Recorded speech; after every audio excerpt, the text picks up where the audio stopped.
Oh my god! I actually got the dust! What the hell? Oh, that's so sick!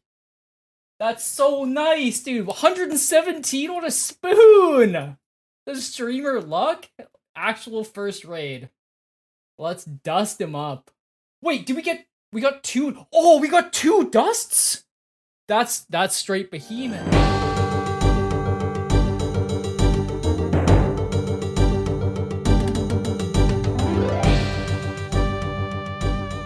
Welcome to episode 216 of the Wilderness Podcast. I am Dills, and today we have Heartless. How is it going?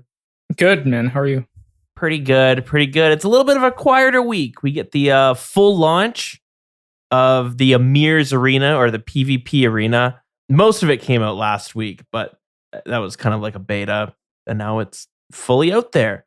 And the other piece of news is the Jagex Launcher. They did a technical news post, and so that's something. I don't quite get it. It's a lot of like technical terms for everyone out there who loves the OAuth 2.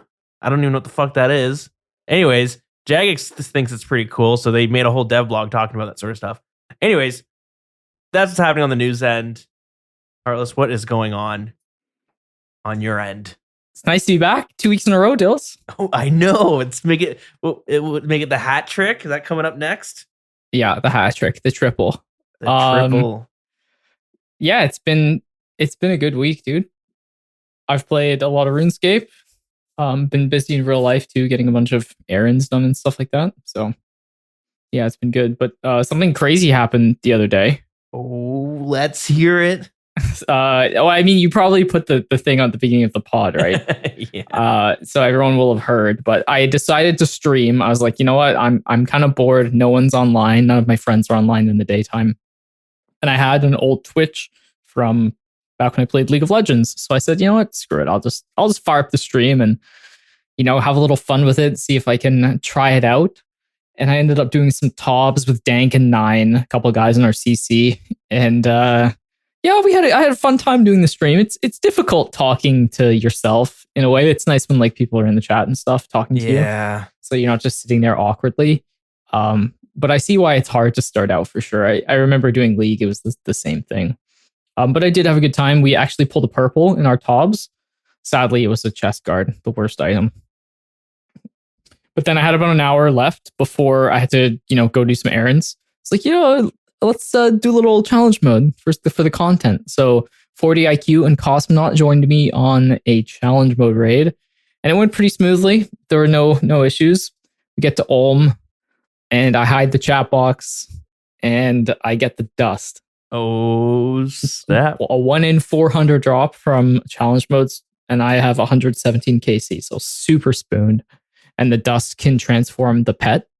You like sprinkle it on top of the omelet, which I also happen to have pretty spooned. It was the bomelet. You got the T-bow. Yeah, it was with the twisted bow. Yeah, Just, okay. My Chamber's luck is really, really good. So now I have the dusted omelet, which is probably the best pet in the game. In my opinion, I think it is. It's very cool. That one and the dusted top pet is really good too. Yeah, they're both pretty cool. They're both cool. You have a bunch of different options, but like the Papadile, like the baby crocodile, is just so good. Mm-hmm. So I was freaking out because, of course, I did one raid and I happened to pull the dust. It was my first challenge mode unique. And then people in the chat are still freaking out. And I'm like, wait, what? It's not that big 40 IQ also got the dust in the same raid. Yeah, that is. So we got a double 1 in 400 drop, which is just insanity. Like, the odds of it are like in the 1 in 50K range for sure. Yeah, that's crazy seeing both the two uniques pop up in one raid. Were you in the chat when it happened in the client chat? No, I missed all of it. I was like, that's okay. So I was watching your stream. So when I'm at work, yeah. I have this like TV that I have no use for it. So I just throw streams on there and it's kind of like background. And I had your stream running, and then I don't even know what happened. I must have just left to go do something. And then I came back, and then I saw on Discord that there was two, and I was like, fuck. And then I was insane. Like, go on Twitch. Oh, here's the clip. I'm going to watch it. Yay. I pretend like I was there. That's nuts though. Yeah, it made for a pretty good clip. So I'm happy that I ended up getting like something on the stream. So I send it into Behemoth. We'll see if we make the highlight channel. He does compilations. Yeah, he does a pretty good job. Just like I think ChemQ does one as well, like RS Chronicles. Oh, okay. It's funny. There was, I don't know. Well, maybe just the way that the process is done. But beforehand, there used to be a bunch of these best of RuneScape, these daily clip shows and like these compilations, and they got shit on a lot, and they ended up getting shut down because they were like stealing content. Yeah. Now they're popped up and people seem to really like them. I think the big difference is that he asked for people's permission to make the content. I think that's it, right? And he's like released a video. I used to think it was like a little bit greasy because he's like technically, just stealing people's content, but he does work really hard. Like I listened to him on the Sebe cast recently, and it just kind of, not that I kind of liked him before anyways, but it just gave me an appreciation for like how many hours he actually puts into everything. So it's he definitely works like every single day. Yeah, that's the tough one. Yeah, doing it every single day. That's just plus he works a full-time job, so he works ends up working 12 hours a day just to put these videos out, and they make him a little bit of money for sure. So but it's good for the community. I think it's great for the community because you get to see what's going on if you're not like a huge Twitch watcher, so almost like a newspaper in a sense.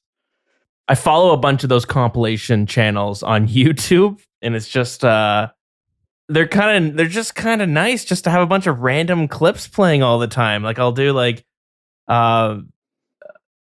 just all these random compilation videos. But anyways, they're just good to consume. They're easy, passively watch. You don't have to worry about, I don't know, staying up to date with every streamer or every YouTuber. You get to see kind of the best ofs for the past day. Yeah, it's pretty cool. Seeing that you get to see different community members, and you can go and check out their streams and stuff. So yeah, I fully expect the Dust will make it. If he sees I DM'd him on Twitter, so I'm sure it'll come up eventually, because that's an absolutely wild drop. You very, very rarely see that.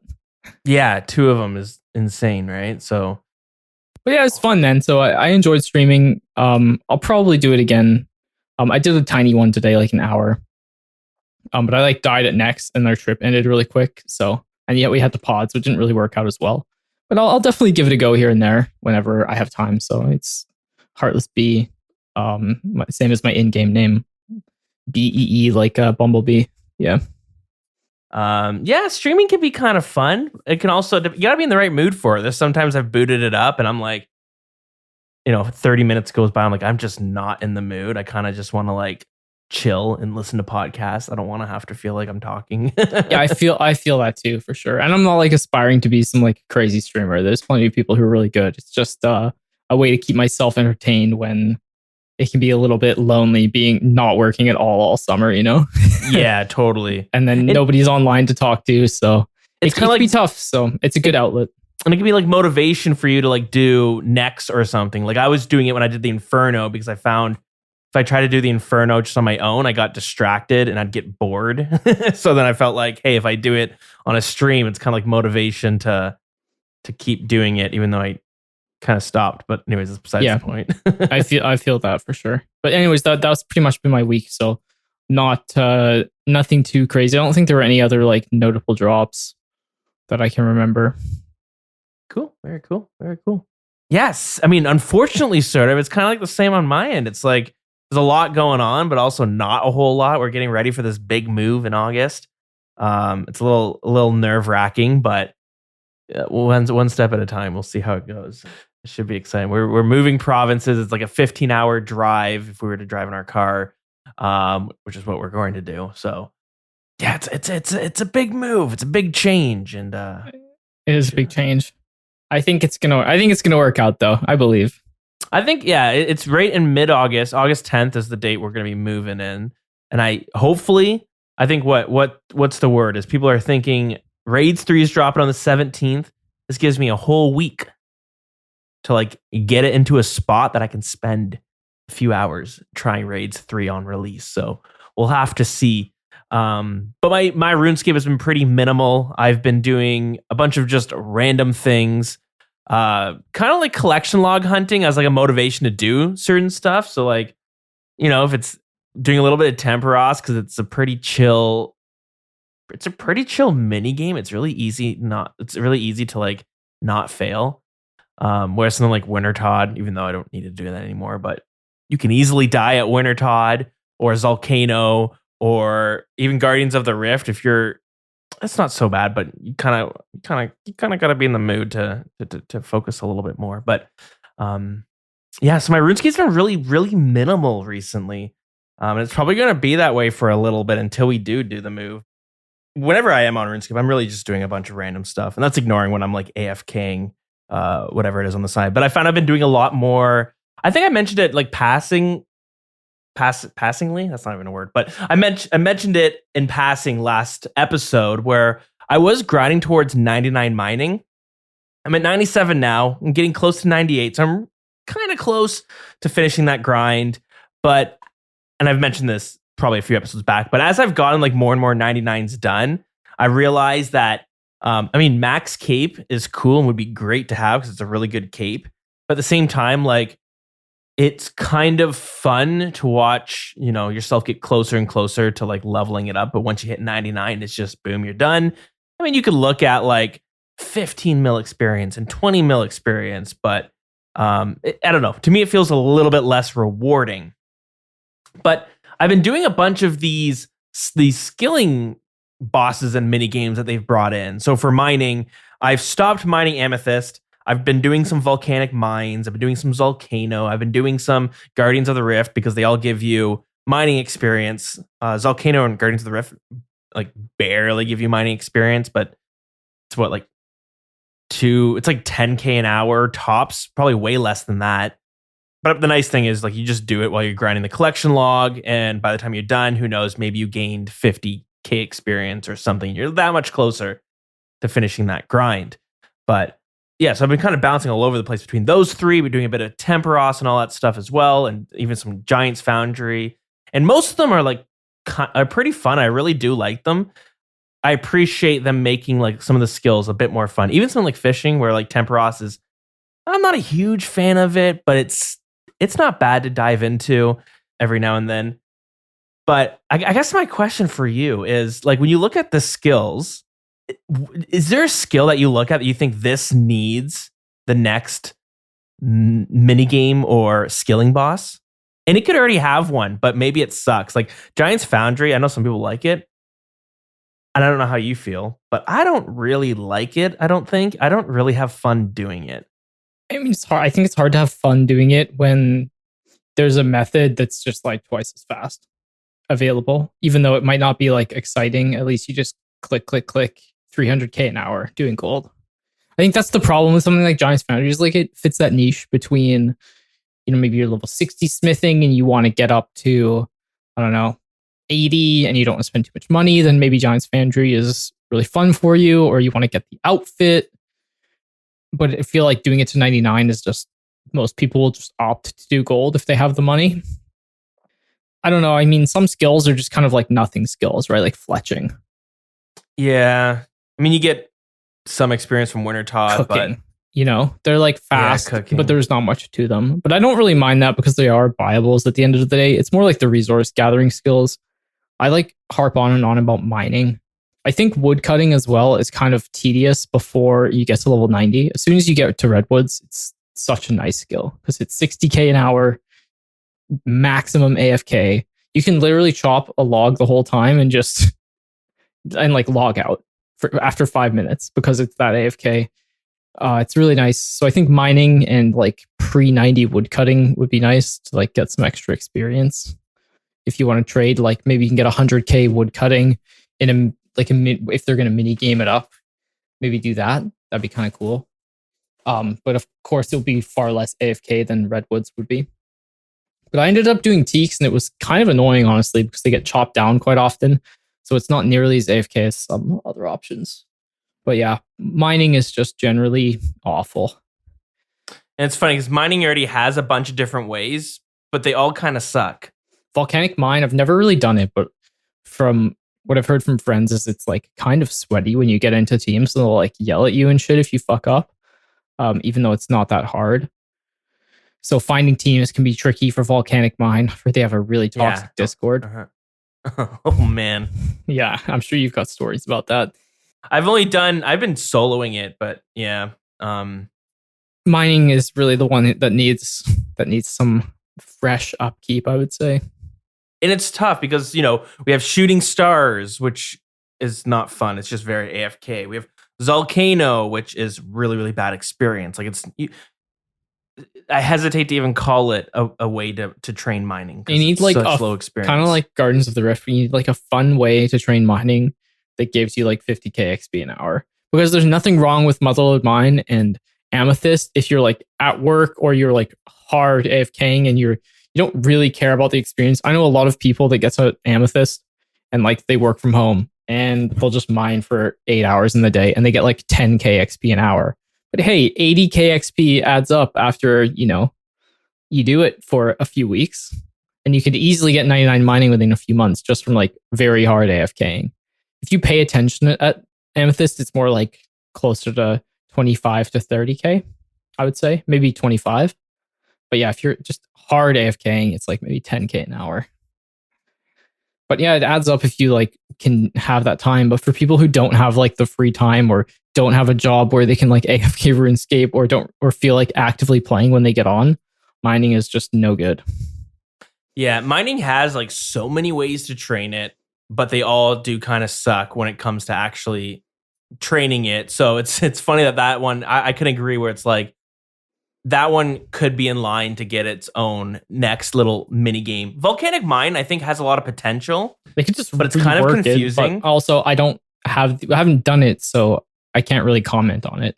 So. Yeah, the rewards kind of suck. I don't think it's great money per hour. But when I was doing it, it's like kind of hard when you're soloing it, and it's really hard to find teams, as you mentioned, and especially the teams are sweaty. It's kind of confusing. It's like it's not like the most fun, and it's just kind of confusing because you got to drop these rocks on different vents to like make the pressure equalized. It's kind of annoying, honestly. But the best. Yeah. Mm-hmm. Sorry, keep going. The best part. I was gonna say but there's like 3 items in the collection log, so like of course people are gonna grind it. That's why I'm grinding it a little bit.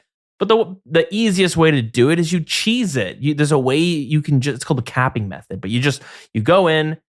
You jump into a match, you basically just put a rock on a vent and then mine it. You do that 3 times. It'll take you like a minute or 2, and then you leave. And then you go back in and you do it over and over and over again. So you're not even really doing it properly, but it's like 50k experience an hour, and it's easy points, so you can buy your uniques.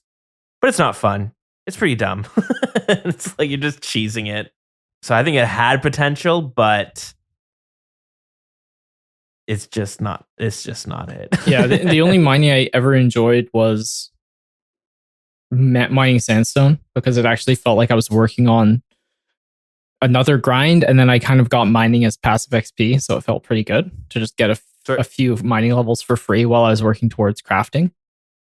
Because that's the meta on an iron is to like mine sand and then turn it into glass. Mm-hmm. And then do your crafting that way. So I had to mine like a boatload of sand, probably like 80,000 buckets to get 9 in crafting. And I actually quite enjoyed it. So like the second session ended up being 10 hours. Didn't do it in like one day or anything, but like I spread it out over maybe a week or something. Mm-hmm. And I would just like AFK and watch some shows. I quite enjoyed it. I look back fondly on that, but I know a lot of people dislike it. I just felt like I'm working on crafting technically, but I'm getting free mining XP in a way. So it felt good. Kind of like when you're doing Gardens of the Rift, you don't even realize you're just playing the mini game. You're looking at your rewards points and you're cracking into the pool. And you look at your XP track and you're like, oh shit, I got 55k an hour. Like, that's really good. And that's the way that mining sandstone felt for me. Interesting. So I feel like if there's a way to make mining a little bit better, that would be great. But yeah, so I think mining is a top contender. And then my other one I'm going to throw in there, this one's obvious. Thieving. I think thieving needs to get its own mini game. I think there's a lot of potential for something cool, but I can agree with that. But I like thieving. So what's your favorite method? Because I can't find a method that I actually like. So here's another reason I'm liking thieving is I'm doing it for other reasons. So the thieving XP is secondary. Recently, I've been doing thieving Vires in Darkmire. So it's a 1 in 5k chance to get double shard drop if you're wearing full rogues. I've done about 5,000 of them so far. I'm getting like close to 200k XP an hour. Oh wow, it's not bad. It's pretty good, and then decent chance at shards, which I need for next, which should also be reworked into a mini game. That's fun. But yeah, next a skilling boss. Yeah, awful. Make it a skilling boss. That's right. But I found it's kind of cool because I'm really there for blood shards, and then I look at my tracker. All of a sudden, I've gained 3 levels. I think I'm close to 95 now, just from buyers. So pretty good. Same with master, farmer. RD Knight's a little bit less so, but thieving also seems to be better the higher level you are because you don't get stunned as much. Yeah. It needs to me. It needs a fun way to train it. But if their roadmap lines up to the way they said it is, the next one we got coming up is the farming and hunter skilling boss coming up next. So we'll see how that pans out. It's actually been quite quiet on that front, so who knows if they're shifting things around. But I think like Raids 3 Wilderness rework, and then that boss is it Solus they called it. Oh, I can't remember. It's like a giant turtle, right? Yeah. That was what their pitch for it. Yeah, it'd be interesting to see. So that stuff's pretty cool. Anyways, skilling bosses, bring them in. That's what I say. I actually have a little topic we could go over if you don't mind. Okay, all right. So yeah, it's been a while since we've done this, but like talking about with like all the clients and everything recently, I wanted to go over like my top 5 favorite plugins in Runelite. Oh, that's you know what I used to watch when I played Skyrim back in the day, and I used to I had on my PC. I would download all these mods, that's the typical stuff. You download all these different mods, make it like really mod it out so it stops working, and then you got to figure out what mod crashed it. But I used to follow his YouTube channel, and every week or every day it was like the top 5 mods that I've found this week, and then he would talk about them, and I'd find the cool stuff and add it. I was always surprised there isn't really one of those videos for RuneScape. There sort of is. I see YouTubers doing it, but no one's doing like, hey, here we are, the week of July 14th. Here are some new plugins that happen, because they pop up all the time, but you have no way of knowing these new plugins have come out. Yep. So anyways, you basically just great idea. You hear about these through your friends and just playing for a long time. So some of them come stock on Runelite. So things like ground items will be turned on by stock, and that involves like the loot beams when you get high level items, and you can go into it and customize all of those things. Same with tile markers and NPC indicators. Those are kind of like your bread and butter plugins that you'll want to adjust based on your gameplay.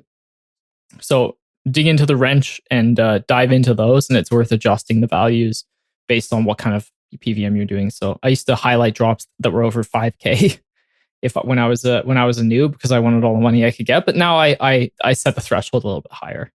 I think it's like 7k, so that ran ours or like show up or whatever.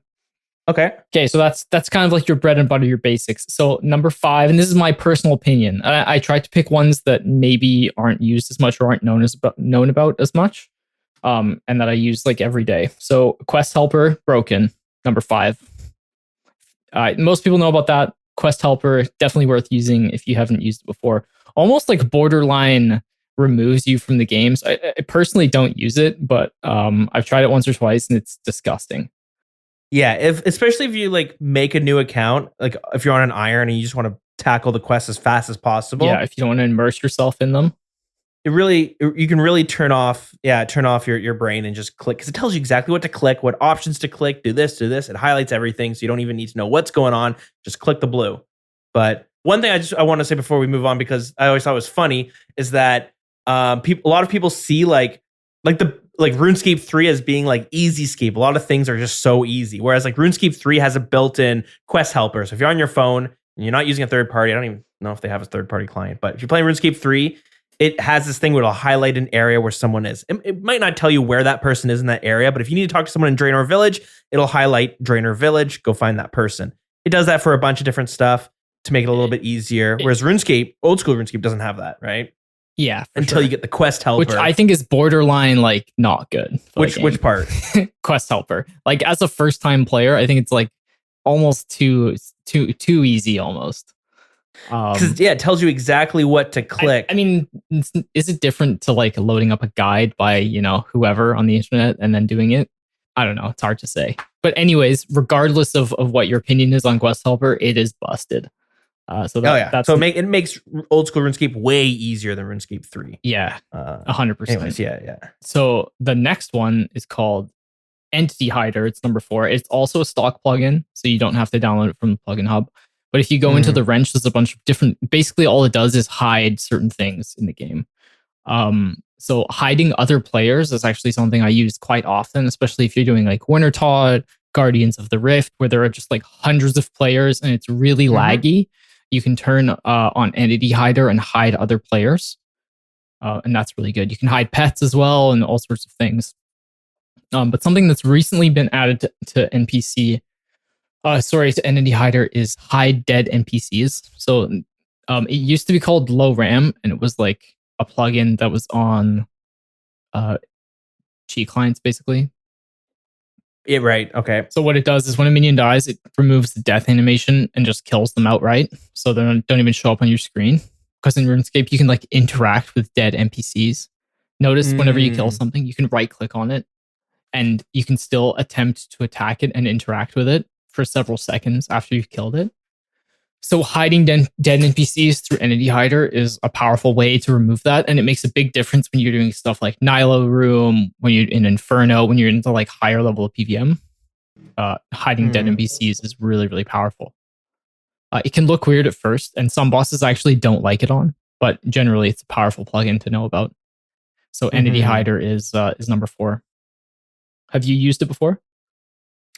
I've used Entity Hider. I haven't used the one for when they die, but I've used the Entity Hider for like, Wintertod. It's great because you can see when you actually take damage. There's a few things. I once accidentally turned off projectiles because you can hide projectiles so that if someone's shooting you with an arrow, you're not going to see the arrows hit you. Or if someone's shooting you with fire, you're not going to see the fire. And that can be very difficult when you're doing Chambers of Xeric and Ulm is attacking between mage and range, and you can't see anything. You can't even see when where the crystals are falling. It makes Chambers of Xeric really hard. Anyways, I went to Chambers of Xeric once and it was turned on, and I thought my game was broken, and it was very tough. But anyways, wild.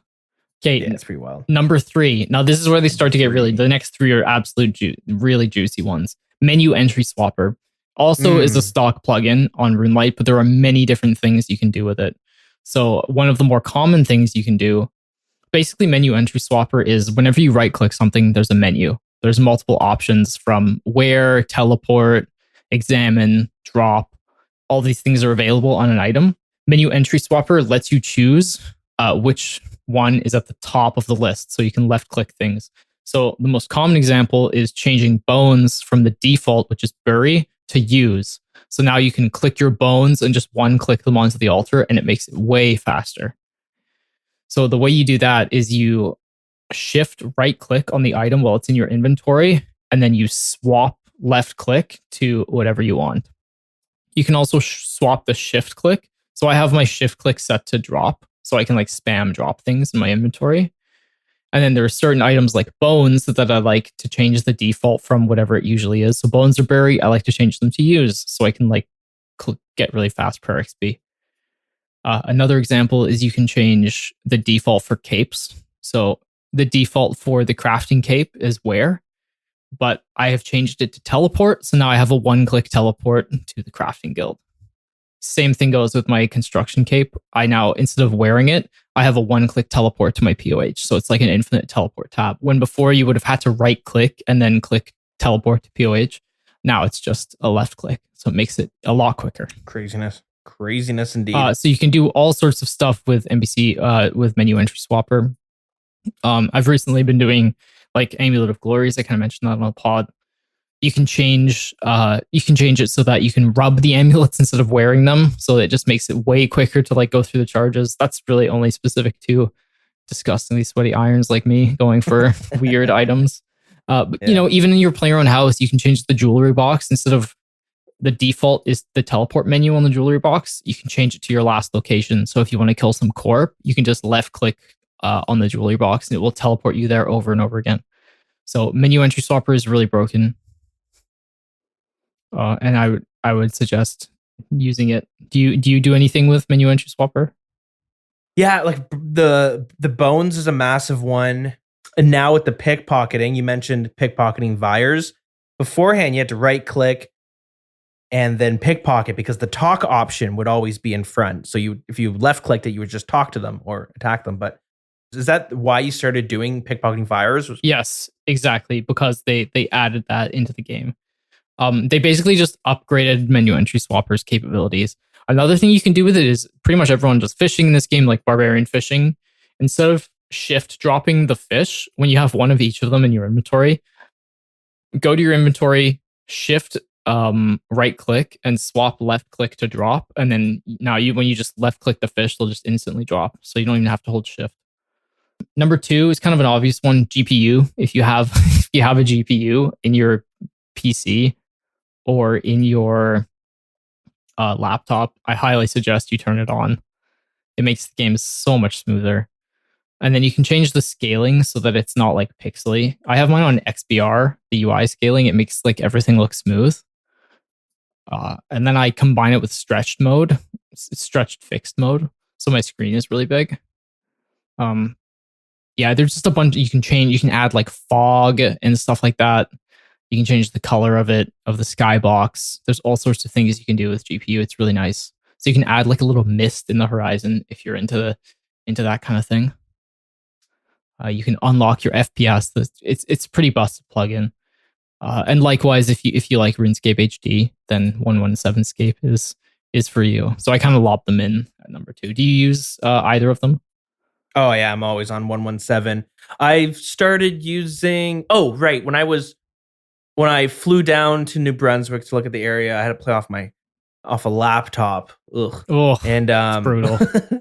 It was what is my wife's MacBook. I hate Apple computers. I'm not trying to be like a Windows fanboy, but I try to use a MacBook and it's just like, I can't. I don't know how to do anything, and I had to work off of it, and everything took me 5 times as long because I couldn't figure out how to do like certain shortcuts. Anyways, point is, I had to turn on the GPU plugin because it was just running so slow, and I needed, but it allows you to tweak a bunch of options so you can turn down how much of the game is visible and all that sort of stuff. So I couldn't use 117s, but the GPU allowed me to do Guardians of the Rift, and it was smooth. Yeah, you can also combine it with low detail. That's a plugin you can use if you don't have a GPU. Low detail is pretty good. It makes your FPS go up quite a bit. So yeah, I would suggest that. That's my number 2. And then number 1. Oh, here we go. The ultimate. You have any guesses what it is? Is it Dance Party where everyone dances? It's not a troll one. This is like a real. This is a real one. I have honorable mentions, or should we do honorable mentions before? So then you can have a better guess. Okay. Honorable mentions. These are all in the plugin hub. Annoyance Mute, great plugin. So this just, if you play with sounds on it, it mutes things like the Bandos or the Skatizo pet that stomp around. Yeah. It mutes the super annoying attack animation or sound that comes from thralls, specifically the mage thrall. It's just a great plugin. The next one is, I mentioned stretched mode already. I like it because I play on fixed, but you really have to have a GPU to make it not look disgusting. And then Tob Quality of Life is like a recent one that came out. It's so broken. It's crazy. You can do all sorts of things. You can highlight the tornadoes. You can change the sounds of Zarpus from a screech to a sheesh. It's just really good. It's such a good plugin. It shows you like the tick counter when you enter rooms. You can hide things on the ceiling so that you can see the floor better. It's like actually a busted plugin. And I would highly recommend it.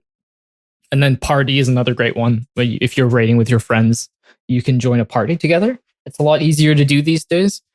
And so if you're doing Corp, all of you will see how many specs you've hit in your game bar if you have the spec counter on as well. If you're at Bandos, you can see how much BGS you've done because it stacks it all together for you. You don't have to like say, oh, I hit 56 and then add it up. Yeah, great plugin. Those are the honorable mentions. But number 1, bank tag layouts. Do you use them? Yeah. It's the one that it gives you more. It kind of gives you more tabs, right? So bank tags are stock on Runelite. If you go to the top left of your bank, there's a plus sign, and you can create a new tag. You can name it whatever you want, and then you can start dumping it'll come up as a spade, and you can start dumping items into there that you'd like to use. Mm-hmm. Bank tag layouts is so powerful. So it basically turns it into, from having the items all randomly assorted, you can move them wherever you want. Custom, like so make a custom. It's very hard to say without showing you a visual, but you can basically put all of your gear on the left hand side, and then you can put your inventory on the right hand side. You can duplicate items. So let's say you're going to the Rev Caves and you take 6 brews. Your exact inventory can be on the right hand side, and then you can just go through, put on your gear, and then put in your exact inventory. So you'll never forget anything. Mm-hmm. They're very, very powerful. Yeah, I use it for like any grind that I'm kind of working on. Like I'll have one for Cal Fight or the Cal Fight Queen or the Giant Mole. But I have like any boss that I'm like kind of do every now and then. I have the layout there, and whenever I complete the boss or the activity, I get to like just delete it. So it's kind of nice. I have 67. I have 67 bank tag layouts. One for like basically every activity, like Venenatus, Callisto, medium clues, solo raids, challenge mode raids, North Freeze, South Freeze, range DPS, like all of the different roles. I just have the layouts created for me so that I did it once. Like basically what you can do is you can get all your gear ready to go in your inventory. You can get all your gear on, go make a new tag, turn on bank tag layouts. If you go down to preview, like auto preview in the bottom right corner, after you've made the tag, you can right click the inventory, tag inventory, right click the gear, tag gear, and then you can start shifting things around. That's sweet. Yeah, it's nice. So it takes effort to set up. Like the first time, it might take you like 10 minutes to make sure your tag is set up, but it's going to save you like infinite amounts of time every time you have to gear up for an activity later. That's awesome. I really suggest that one. And that's pretty much it. I'll quickly run through some of the ones that I really like. Yeah, do it.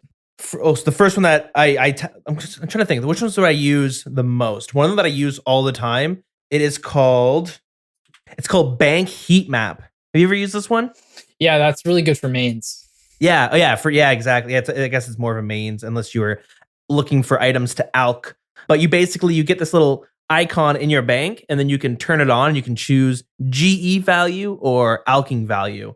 If you choose GE and you go to your tab, it'll basically highlight in red whatever is worth the most. So I have one tab, which is like my junk tab. Anything that I'm going to sell everything off in here eventually. I throw everything in there from like Slayer or Clue Scrolls or anything that I'm just going to sell. So I put them all in there, and then basically my bank gets full. I turn on the heat map, and then I run through and I just grab grab the 28 most expensive items, and then I sell them off. So I really like that because it really helps visualize what items are expensive. It sucks because you can't really do, like some of my tabs, I can't do my range tab because it's a heat map. So my T-bow is going to be very red, and the second most expensive item will be green because it is significantly cheaper. Doesn't really help for that. But if you've got a junk tab, it's pretty good. The other one is Resource Pack Hub. It's not that great, but it's kind of cool if you like customizing your Runelite, because it lets you reskin all the menus and all that sort of stuff. So like old style. Yeah, you could do it like the old school. You could do like RuneScape 3. You could do like 2010 RuneScape.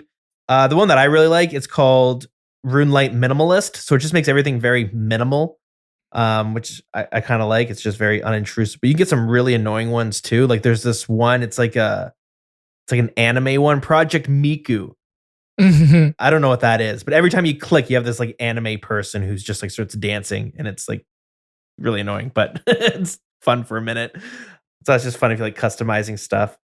Yeah, those are the main ones. The NPC aggression timer is pretty good if you find yourself you want to AFK sand crabs. It's friggin' awesome because it tells you where you need to step to make the monsters be aggressive to you again. So it's really helpful for like sand crabs on my pure, because it tells. Sometimes I'm just like, I got to step one tile to the left to get them aggressive again. Easy. That's pretty much it. Hey, that would be making for a good question of the week too. Like, what's your favorite Runelite plugin? Yeah, if you use Runelite. That's good. Yeah, we'll do that. Yeah, there's a bunch of cool ones. Anyways, those are ones off the top of my head.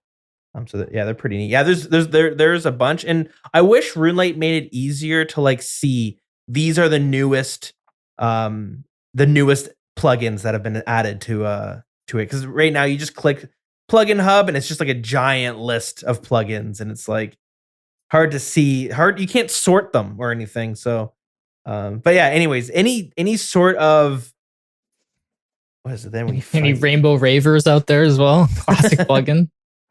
It makes all your tile markers like rave. Like they'll just cycle through the colors, like RGB style. Pretty cool. Mm-hmm. It's cool if you have a scythe, because then every swing it'll be like multicolored. It'll change color, the swing of the scythe. But yeah, there's all these like random plugins that I see pop that kind of. Anyways, anything you're doing, there's probably a plugin for it. Like I just found one called "Then We Fight." What the hell is that? That sounds like something that Rarg and what's his name do. Yeah, the only thing it says is this plugin does not fart. Link's Ocarina. They're like YouTubers. I'm not fully sure what it is, but I'm sure it's related to that, where they start from scratch and then like beat each other up at the end of an hour or something. Yeah, I don't know how this works. Anyways, there's a lot of cool plugins. And if you want to do like Bronze Man mode, we talked about it in the past, there's all these different, like if you want to do like kind of like new play styles, there's plugins for it that will like restrict your account for you, like Tile Man mode and all that fun stuff. So yeah, even like the smallest things, like the God Wars. I have this one called Improved God Wars Dungeon kill count, where it turns the giant stock menu into this like tiny menu that you can move around, and then you can just it will be letters instead of the full name of the god. So I have mine really small in the corner. I can tell my kill counts. Yeah, even just there's a lot of little things like that you can find in the plugin hub. Anytime I'm doing a new activity, I search for some plugins, just see what there is. And I tend to download way too many. And then I got to go through and clean them up because I got too many installed and they all clutter up my screen, but it's all fun. Anything else you want to add before we go into the little bit of news that we have? Nope, let's do it. All right. So this week's news. So I got distracted. There's this like asterisk on the home page next to community, and I click it. And there's like this at the bottom of the RuneScape homepage. It has a warning that there's drugs in this game. Anyways, that's not relevant. What drugs are in RuneScape? Oh, Cerato brews. Yeah, true. Shit. All right. First things first, the Amir's Arena is out fully. They did some tweaks, kind of gussied everything else up, including like removing and adding items to the equipment loadouts. And they have some plans for future editions of it, including a possible hybrid style of fighting. So that's what a lot of people are asking for. They're like, it's tribrid, which means mage range melee is what you're using in the arena. People kind of want a more Edgeville style of fight, which is basically like, it's basically two fighting methods. You're not freezing each other. You're not praying protection prayers. You're just duking it out. Usually it's like melee, maybe range, and you're tossing on a vengeance every now and then. So that might come out. They say that there seems to be some interest, and they are not opposed to bringing that out as well. So that should be interesting. With the arena finally fully launching, we get some big juicy rewards added. And those rewards are the Blighted Wave Sack spell sacks, Blighted Surge spell sacks, and the Scroll of Imbuing. Not a whole lot of rewards. People seem to be a little bit upset about that, but hey, what can you do? Maybe they'll add some more in the future. But yeah, that is it. Spell sacks allow you to just have one inventory slot taken up and you can cast that spell. So the Blighted Surge spell sacks allow you to cast any surge spell without having to bring 3 different runes. So it saves you from wasting money on rune pouches. Yeah, exactly. Yeah, if you want to, otherwise, unless you're taking up, if you're going out into the wilderness, especially like rev caves, you're teleblocking, you're entangling, and then you're casting surge. That could be like 8 different runes. That's a lot of inventory space. So this allows you to just bring three slots taken up because you're casting 3 spells and you got a spell sack for each one of them. So yeah, it's a nice little quality of life. And then we have the imbuing your rings and other items because we have Nightmare Zone and Soul Wars. Both of them are like, people don't, they're not the greatest, but they're there. And now you can go to the arena if you want. And that is it. They're asking for feedback. So one of the concerns I've seen is the imbued scroll sack. Oh, sorry, the scroll of imbuing to imbue your rings and stuff. I've heard it's quite expensive. And it can take several hours. I don't know the exact, but people are saying points seem to average like 8 points per match. But I've seen other things saying that you can get up to 16 points per match. But yeah, it can take several hours to get the 500 points needed for the scroll of imbuing. So much so that some players, I saw this on the Discord. I don't know how much of an issue this is, but I saw people talking about how they're worried that the meta for getting your scroll of imbuing is to do the arena and instantly throw the match so you die right away, and then the match is over, and then you get 8 points, and then you jump back in, and you're basically just like rushing losses so that you can get points as fast as possible. Yeah, why not? I mean, like, I wouldn't be surprised if there's going to be like boosting the services for this kind of thing, like there are at Soul Wars. I don't know how I guess the way you would boost it is you're just boosting it yourself by just constantly tanking. I mean, your rank will go down a lot, but if you don't care about it, that doesn't matter. But then the only other variable that doesn't make sense is that often you're having to wait for your opponent. There's a lot of waiting. You're waiting for your opponent to get ready. You're waiting for your opponent to join the queue. So that alone makes me wonder if that's worth it. 'Cause something like Nightmare Zone, you can jump in. They have all these metas for like getting so many points per hour that I feel like Nightmare Zone would be better. But anyways, I saw a few people talking about that on the Discord. I haven't seen anything on Twitter, nothing on Reddit. So that's just something that people are talking about, and it could be just like a non-issue. But anyways, yeah, it's out. Yeah, I'll say it's fun. I enjoy it. There's people actually playing it, which is fun. I hope it doesn't die down. Yeah, I think there's a lot of potential. I mentioned last episode some of my gripes with it, but overall, it seems pretty cool. Anything you want to mention before we move on to the Jagex launcher? This is a boring week. No, let's do it. Okay.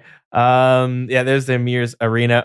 One other thing I guess we should mention is that the Giants Foundry Design a Weapon competition is finished. They asked players to submit ideas for weapons that a giant might use. So there's like giant clubs, and there's flails, and there's actually 2 other clubs. They're all clubs. Most of the people designed a club for the Giants. I don't know what this will be used for. Are we going to see Giants with these weapons? We might. It seems like the Giants Foundry kind of opened up a little bit of lore relating to Giants. And I know that we have 2 Giants free to play, so I'm sure we're going to see an Ice Giant boss at some point that's free to play. And then I bet you there'll be an expansion of free to play with Fire Giants introduced to free to play with a Fire Giant boss. But anyways, that's finished. You can go on Jagex to look at the designs if you want. They don't really say what they're going to be used for, though, so we'll have to see. Okay, the Jagex Launcher. It's a technical news post, and I'll be honest, I barely understand any of this stuff. But they say it's good, so therefore it should be good. They've been working on the back end for the launcher for a while, but then they started focusing on RuneScape Mobile, and then RuneScape Mobile came out, and then they started focusing again on some more RuneScape Mobile, and we started to see some of these updates come into the mobile client, which, by the way, they're awesome. If you've been hesitant to play your mobile client, there's a lot of new updates that came to it, and it makes it pretty sweet, and they still have plans to bring out more as well. Oh, it's so much better now. Yeah, it is really nice. Just putting that little shaky click box on everything was just such a good update. Yeah, like how it highlights an object when you click it. Yeah. Yeah. And yeah, just to let you know that you actually did click on Zulrah. You didn't click on the swamp, and you're not going to just run and face tank a bunch of shit. I hate that. You can actually you get the feedback that, okay, I clicked the right thing. But now that those are done, they have shifted, and they're focusing back on the Jagex Launcher because they are making it conform to the OAuth 2. I have no idea what I'm talking about, but the OAuth 2, it stands for nothing. That's what it stands for. The OAuth 2. And it is a modern standard for securing access to APIs. So it does some pretty cool stuff, apparently. That's what Jagex is saying. It does some cool stuff, and you already use it, so now we're going to use it. There's a whole bunch of technical mumbo jumbo. I'll be honest, I don't understand any of it. But What I think the gist of it is that we're going to be getting the Jagex launcher when it's fully done, and similar to like if you were ever played Blizzard games and you open up the battle.net launcher and then it's like boom, you're logged into your account. Here's all the games you've purchased and you have installed. Which game do you want to play? Seems like the Jagex launcher is going to be similar. It's probably going to do this when they make everyone use their client. Like you'll open up the Jagex launcher and you'll have like RuneScape 3, you'll have like old school RuneScape / Runelite, and then you'll have this third game that they've mentioned that they might be making. You know, you'll have those 3 games there. You click which one you want to play, and then boom, sends you off. It's a lot of back end stuff, and I mean, if you're like into like coding and software engineering, you probably think this stuff is really cool. I read it, and then it reminds me of how dumb I am. So I'm like, I'm just going to stop reading this. And I think eventually, right, the shift is everything will be through the launcher. So they'll have all the approved clients in the launcher, and if you're not accessing the game through that, you're going to be banned. I think so. Like when I played back when I played MapleStory, and a lot of games kind of do this. When you played MapleStory, you couldn't use any third-party clients because they had this like cheat detection that would ban you if it detected you weren't playing MapleStory on MapleStory. Same thing happens with what's that other game? Genshin Impact. It's out on mobile right now, and they have controller support on Apple devices, but not on Android. So if I wanted to play that game and I wanted to play a controller, I would need to download a third-party app that allows you to map your controller to like different actions, and then it basically makes any game compatible with a controller. But some of them will get you banned on Genshin Impact because Genshin will detect that you're playing the game through a different client, not the actual official client, so that it can get you banned.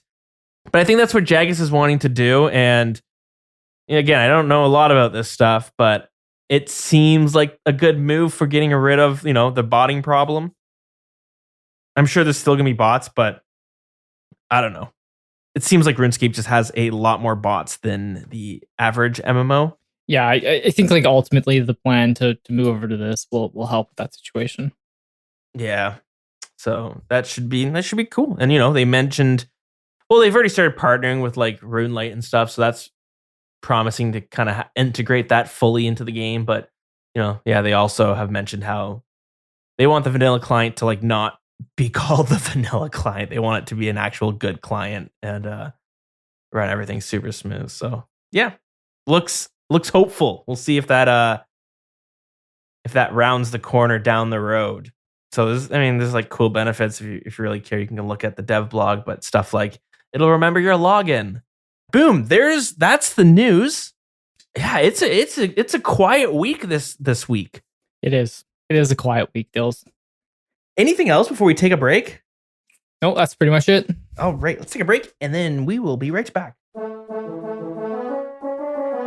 All right, we've hit that point in the show where we're going to take a quick little break and head on over to the Grand Exchange, where we talk about how you can support the show if that's something you've been asking yourself. Before we do dive in to the supporter shoutouts and how you could support the show, I think we need to quickly talk about the crossbow. Has anyone else noticed how much the crossbow has gone up in price? It is sitting close to 40 mil right now. 37.7 mil. That's insane. I just bought it like, okay, it's probably been a while, some odd months, but bought it for like 20 mil. Before that, it was like 7 mil. I remember buying it way back for about 7 mil. And it was the most expensive of the 3 Rev items, but it jumped up in price. What was it? Was it because of the Rev Cave? I think so. I think the Rev Caves, and when they introduced that new boss, it shot up to like 20 mil. And now it's sitting at 40 mil. I think it's because people are hyped up now that the PvP Arena came out. The plan is to launch the new Wildy Boss rework, which is going to come, I don't know, maybe this summer. I kind of doubt that, but that's next. They said after the PvP Arena that would be coming up next for the PvP updates. I think that's what's causing it to go so high in price. Whew. That is It's almost double. That is crazy. Almost 40 mil. Wow. It's kind of sad when you got, what is it, Thameron Scepter sitting at like 2 mil. It's a little depressing, but hey, what can you do? What's the Chain Mace going for? 8 mil. So that's also a little bit high, but not quite as high. Anyways, that's crazy. That is crazy. Anyone making a lot of money from that? Curious to hear. But hey, let's wait for the Wildy Boss rework to come out to see how that goes first. But anyways, yeah, maybe some of you guys have been asking yourself, how can you support the show? I'm not sure why you'd ask yourself that, but hey, maybe you are. You can go to patreon.com/The Wilderness Podcast, where you can make a monthly pledge. And for our top tier supporters, you get a shout out every single episode. So thank you to Bronzeon, Yulfi Ferric, Strosity, Mallard, P. Jackals, Oh My Lord, Splimo, Szechuan, Yay Fiber. Of course, though, we have to welcome a few people to the Patreon club this week. So thank you to Yeno and Alfie. Thank you guys so much for signing up this week. But hey, if Patreon's not your thing, if you want to stay away from those monthly subs, I totally understand. But if you still want to support, you can go to buymeacoffee.com/dills to do that. So of course, thank you to Beefy Click, Huge Anus, and 2JZ Soup, and Toasty and the Kazi. Thank you all so much for keeping me caffeinated this week. And last but not least, if none of those are things you like, but you still want to support the show, and maybe you really are a big fan of Discord, you want to sign up for Discord's monthly subscription, Discord Nitro. You get to use GIFs and use emojis from other servers, a bunch of random stuff, which is actually kind of cool. I use Discord a lot, so I ended up signing up for it, but you also get 2 boosts to send to a server. So thank you to Toddy, Battlestabs, Chick, To You I Say, Twisted Soul, and Zranzax. Thank you guys all so much for boosting the server and giving us that unique URL. So anyone who wants to join, discord.gg/The Wilderness. Hey, if you want to do bingo, that's the place to join. We also do these weekly skill of the week competition where you can get yourself a nice little badge and possibly win yourself a bond. And maybe a little bit of extra motivation to grind out some skills, kill some bosses, and do some random activities in RuneScape. Yeah, thank you everybody for supporting the show. Thank you everyone who has supported us in the past, and thank you to anyone who supports in the future. But also thank you to everyone who continues to listen to the podcast as well. So let's get into the rest of the show. We got some callers, so let's dive into that. And we are back. We got a few callers this week. So first up, we have That's Johnny T, and he's answering our question of the week from last week. 215. What content do you hate? It's the Wilderness Podcast. It's the best podcast in the land. Whew. That was one take. Hey, Wilderness Podcast. This is That's Johnny T. Wanted to chime in. I will say the worst content is Puro. Holy shit! I'm a low level Iron Man, just trying to get some medium blue scrolls, trying to catch these little things, and wow, very frustrating. Also mining. I know a lot of people are gonna say mining, but I think it's very fitting. Mining is a very laborious job. You're down there in the depths doing labor. You might come out with some gold bars. You know what I mean? Like, I think it's fitting. And sometimes I think you need to have the dark in order to appreciate the light. Thanks, guys. Quick note about mining. When I used to work in construction, there's a few times we'd have to do some sort of job, and we got to use the pickaxe. So they would pull out a pickaxe, and you know what? Pull out your dragon pick. Yeah, my dragon. It was like a bronze pick actually, but it was kind of fun to use. It was way more fun than mining in game. do it for 10 hours straight and then let me know how it feels. Yeah. That's cool though. I've never used pickaxe, so yeah, it was fun. It was just like beating up the dirt so we could like dig something, or I can't remember what it was, but it was fun. Yeah. Thematically, it's not fun in real life, so it shouldn't be fun in game. Nice. I mean, I see where he's coming from. Dude, what a great shout with Poro Poro, though. Hey, do you dislike Puro? My God, I actually forgot about it, but that's a great shout by Johnny T. I just checked my net. I've caught 16,000 eclectic implings. Damn. Each one is painful as the other. I hope everyone goes super spoon on their ranger boots. It's the only thing that makes it like okay is dark lore. It's like such a nice thing on the Arceus spellbook. It like will drag the implings to you. Oh, really? It's really good. Like if you're not doing it without it, it's very painful. I used to bind them and then you'd have to like chase them because you basically camp one spawn to get them. Yep. And then you can like stack them up in your bank or do the clues as you go, however you feel like it. Equally annoying as Poro Poro is making your own impling jars. Just awful. You hate to see it. You can only have 100. Even the meta is like hunter kits. You can only have one at a time. Right. It's super annoying. So it takes ages to get those. So yeah, great shout by Johnny T. And I wish you luck there, man. Painful. It is brutal. See, I haven't done enough of it to hate it. I really like imps. I catch every single imp I find, mainly because they all have a chance at a clue scroll. And I love my clue scrolls. So if it's like a baby imp, I'm catching it for that beginner clue. But I find it. I really like I like loot boxes. I've learned, and clue scrolls are loot boxes. But I mean, I guess every monster is technically a loot box. But I like imps because they tend to have a cool drop table. So yeah, they're exciting to find. But I haven't done enough Puro Puro to know that if I hate it, I do know. I remember like I hated that you have to push through the straw or the hay or whatever it was, the grain of, I don't even remember what the fuck it is. We got to push through some sort of barrier, and it's like wheat or some shit. And yeah, it makes you walk so slow. Yeah, and can't you fail? I don't think so. No, okay.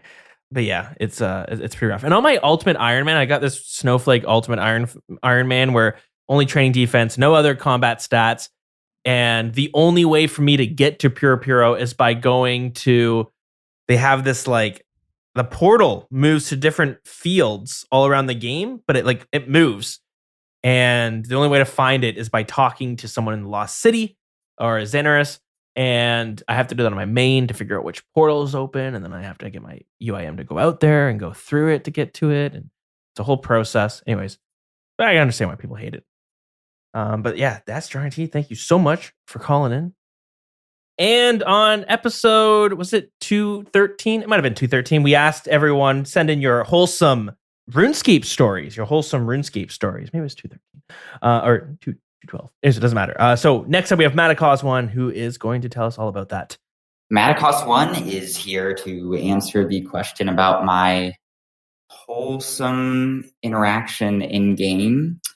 The greatest wholesome interaction, social interaction that is, I've had in game was, okay, this is kind of cheating, I guess, because it was in RS2, but oh well. So it was when Steve Irwin, the crocodile hunter, died. This was during the time that POH restaurants were still popular, or like bars, restaurants, bar and grills, hotels, etc. I actually really missed that period. But everyone was gathered at the table in the dining room and was discussing just their favorite memories of the man, ordering drinks from the super busy waiter and just mourning the moment together. And it was honestly one of the most touching moments I've ever had in any game. So rest in peace, Steve. Matacos1, thank you so much for calling in. I don't know if we've been playing the same game. Heartless, have you ever been to like a POH bar and grill?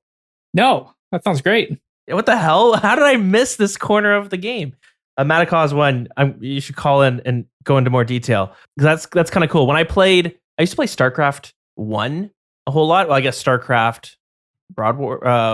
There's like the expansion. I don't know if it's like StarCraft 1.5, but anyways, they had like a multiplayer where you could play like custom made maps. And there was one that was like an RP where you had like your own little apartment, and then you would have your own role and job, and you just like role played, and you could order food and all that stuff. I can't remember exactly how it worked. It was interesting. And then there's like Arma was another one that I played called, was it Atlas Life or something like that? And it's all just like RPing. But anywho, so I've done those in other games. I didn't realize, I guess I should have known, but I didn't realize RuneScape had like bed and breakfasts and like, dinner parties and all that sort of stuff. That actually kind of sounds fun. Did you ever get wrapped? What was the most like RP thing you've ever been wrapped up into? Just like when I mentioned like my RuneScape girlfriend when I was like 10 years old. That's probably it. Yeah, I've mentioned that story before. It left me for a dude with a party hat, I hate to see it. Yeah. It's understandable though. It is understandable. I respect the hustle from her. If it even was a girl, good times. No, never really been like super into role playing in the game. Like I've played Dungeons and Dragons in real life, and that's a little bit different. But in game, no, not really a big RP guy. How about you? I think the biggest was probably like a wedding that you'd be at in game. Yeah. I must have been like a +1 of someone's. I remember going to a wedding and I don't really remember anyone. So that's probably my biggest experience when it comes to like, I guess like role playing. Even though I wasn't really role playing, I was just like sitting on a bench and watching these people get married.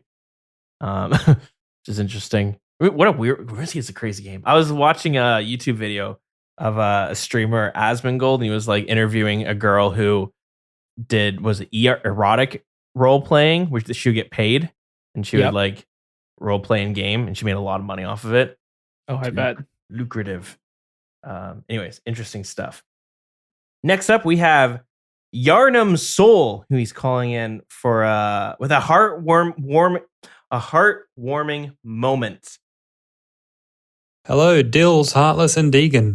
My username is Yarnum Soul. I'm just calling in regards to your last community question about the heartwarming things that have happened to you in OSRS.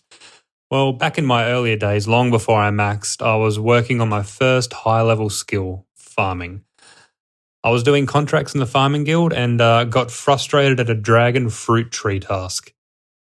Oh man, they're so expensive. I have no idea how others can afford to plant these damn dragon fruit trees, I would proclaim to others in the farming guild bank. A very kind high-level player gave me 5 dragon fruit tree seeds and told me to use them for the contracts. I could not believe my eyes. Absolutely made my day. I was speechless. I asked, is there anything I could give you in return? Like anything at all? And he told me, not to worry about it. I couldn't believe it. That was so much money to me back then. It was just 99 and big money maker to help me buy all my gear post 99. I still think about it anytime I get a dragon fruit tree seed drop. It was pretty cool. Anyway, thanks so much for the podcast, guys. You are a real highlight to my week. Cheers. Yarnum, thank you so much for calling in with that. There, every now and then you bump into people who are like super nice. I remember when I first started playing old school RuneScape. This might have been 2013, some months in, and I remember I was like trying to buy buy a law rune for like 1k gold or something, and then some dude was like, "Hey man, don't spend that much on gold." But they could tell I was like kind of poor, and they just gave me like 80k or 100k to like get started, and I was like, "Holy shit!" It's like so helpful. It's nice. You do bump into a lot of people who kind of do that sort of stuff, and it's quite nice. It is quite nice. So yeah, it's really nice. I tend to do that during bingos. I'll give out a bunch of things to people on my team, just to get them ready for content or whatever. Especially if we're doing things like Team Bandos or maybe some learner chambers. Always happy to help some people push through the mid game. Get them a fury or some kind of item like that for fun. Because I remember being donated, like a friend of mine played RuneScape and he was like an intense player, intense Iron Man, and he had an alt with lots of money, and I was just starting, and he gave me like basically 17 mil worth of gear. So I was able to get a bunch of like upgrades, and it meant a lot. So it was really nice. So I like to give back when I can. So that's really nice to hear from Yarnum. Yep. So anyone out here lands on Heartless's bingo team. Yeah, come milk me for 17 mil or whatever Anguish is these days. Yeah, that's right. You got an extra Ellie to give away, right? So we'll see about that. Maybe I'll turn into an unranked group Ironman, and then people can vie for my position. That's funny. Next up, we got Maticos 1 again. He's back, but this time with a general advice question. So let's hear what he has to say. Yeah, it's Maticos 1, and I am back after my disastrous first interpretation of the general advice question, which heavily hinted at sexual advice. However, I'm not here to ask about sexual advice today. I am here to ask about the best way to have fun alone in RuneScape. I really like to play by myself late at night to de-stress and just, quite frankly, don't want to speak to anybody, don't want to see anybody, etc. At least anybody that I know. I mean, I can pass somebody on the way to, I don't know, Varrock from Lumbridge or something. But anyway, I'm not interested in Iron Man, but what are some other ways besides questing to have fun? I love quests, but I am looking for some other tips too. Thanks, gentlemen. So what is the best way to have fun? What do you think, Dills? As a solo player too. Oh, that's a good question. What I've been doing most nights and on weekends, and I actually really, really like it, is when I go to bed, instead of going to bed right away, and I usually read a book right before bed, and I would read it till I get too tired to fall asleep. But because we've been so busy with like packing and all this sort of stuff, I haven't been reading. So what I do is when I go to bed, I'll go on my phone, play RuneScape. I'll lay in bed, I put headphones in, and I listen to a podcast. I try to find a podcast that like is really fun to just kind of zone out and listen to. I'm listening to Jay and Silent Bob Get Old. If anyone knows those characters from some of the Kevin Smith's movie, like Clerks and all that sort of stuff, I really enjoyed those movies when I was younger. They do a podcast about Jason Mewes, who is Jay, and he is a recovering drug addict. And he talks about his story, but I think it's really, really funny.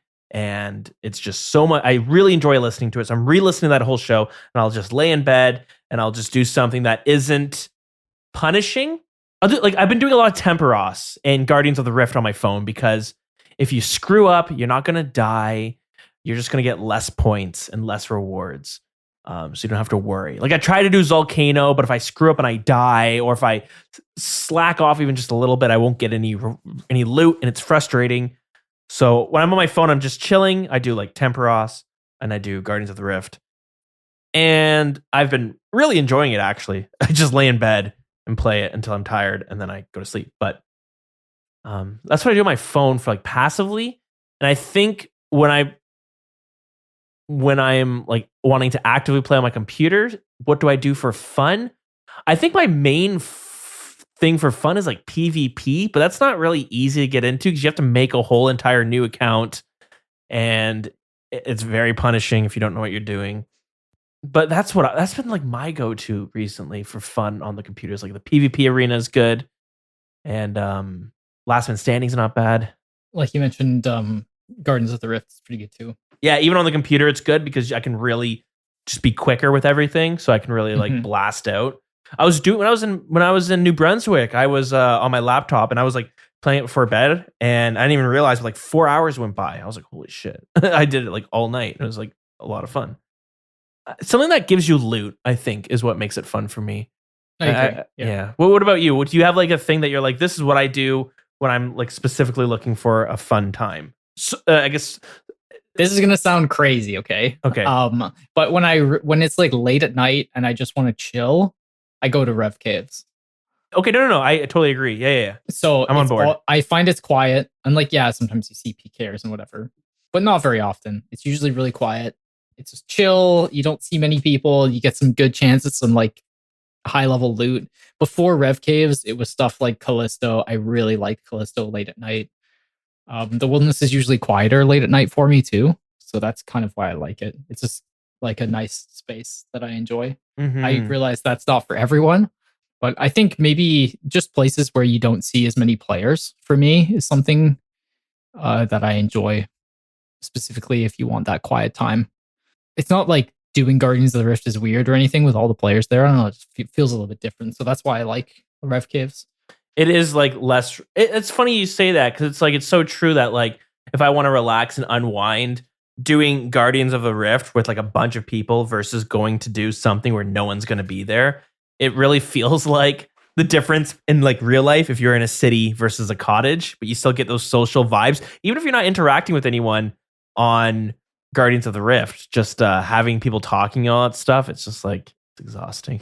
Yeah, it's like doing an activity where there's like no other players around for me. I really like when it's so if it's more intense, something like, you know, Soul Chambers or Zulrah, you're not really going to see a lot of people. And then, you know, late at night, something more chill for me would be Revs. Revs are, I really like them. Yeah, I'm going to agree there. I think Revs and like wildy content is like really fun. But what I do to make it like a little bit more fun is I bring items to like anti-PK. So I'll bring like D-Claws, you can bring a DDS, and I bring Vengeance, and I'll bring like a ballista, or you could bring like a rune crossbow. And whatever I'm doing, I'm hoping somebody pops up to attack me, and I'm going to try to kill them with this other gear that I have on the side. It doesn't usually work, but for some reason, it really gets my heart pounding way more than if I'm just regularly PKing. I find it so exciting. So yeah, Rev Caves is pretty cool. And that's fair. I tend to not do that. I just run away and shit talk them. Yeah, that's fair. Yeah. But, you know, if I do end up dying, which is not a lot at Revs, because you really don't see that many people. When you do, they're usually not good. If I die, then I will just move on to another activity for the rest of the night. I realize not a lot of people like wildy content, but that's just my personal quiet space. Recently, I've also been doing the Charging of Glories, is another one that's fairly quiet. So. Do you find it enjoyable? Yeah, I mean, it's just kind of like that chill content. Is it exciting? No, not really, but it's quiet and it's kind of AFK on the side, and you got a chance at some big loot.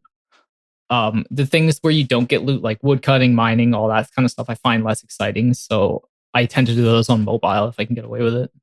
Yeah, fair enough. Clues is another one I'd throw in there. I find clues quite fun to do for me. Some people hate them, but I love clues, like easy, medium clues.